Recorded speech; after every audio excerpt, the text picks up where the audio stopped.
Hello guys, నిన్నైతే మా ఆఫీస్లో ఈ మెయిల్ వచ్చింది. ఈ మెయిల్ ఏంటంటే 100 కిండర్ జాయ్స్ ఈస్టర్ స్పెషల్ గా దాచిపెట్టారంట. ఎతికిన వాళ్ళకి ఎతికినమాట. ఇంకా మెయిల్ చూసిన వెంటనే ఓ సాహో అని బయలుదేరేశాను నేనైతే. మనం చిన్నప్పటి నుంచి దొంగ పోలీసులు స్పెషల్ అయిపోతామే. ఇవన్నీ ఎతకడం చాలా సింపుల్. మా వాళ్ళందరూ ఒకటి రెండు దొరికాయని సెలబ్రేట్ చేసుకుంటుంటే నాకు చూడండి ఎన్ని దొరికాయో.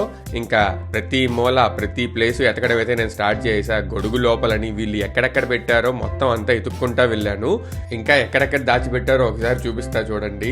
అందరికి కనిపించే విధంగా ఓపెన్ గా ఇలా కారిడార్ లో చెట్లు పెట్టున్నారు. కానీ ఎవ్వరు అబ్జర్వ్ చేయలా. నాకైతే సింగిల్ షాట్ లో కనిపించేసింది. తర్వాత అయితే ఇంకా కామెడీ, కాఫీ మిషన్ పక్కనే అంత ఈజీగా కనిపిస్తా ఉంది. కానీ ఎవ్వరు ఇంకా అబ్జర్వ్ చేయలా. ఇంకా మనం గమ్ముకుంటామే, ఎత్తేసాం దాన్ని కూడా. ఇంకా అలా వెతుకుతూ వెళ్తుంటే ఇక్కడ ఒక డెకరేషన్ వేయడం కనిపించింది. ఇదేం తేడాగా ఉందని ఎత్తి చూస్తే దాని లోపల కూడా ఒక ఎగ్ ఉందన్నమాట. కోడి లోపల ఎగ్. ఏం కాన్సెప్ట్ లో పెట్టారు. మనకేమో జస్ట్ 15 minutes లో ఇన్ని కిండర్ జాయ్స్ అయితే దొరికాయి. చిన్నప్పుడు ఆడుకున్న దొంగ పోలీస్ అయితే ఈ విధంగా యూజ్ అయింది. మీరైతే మర్చిపోకుండా please like, share and subscribe.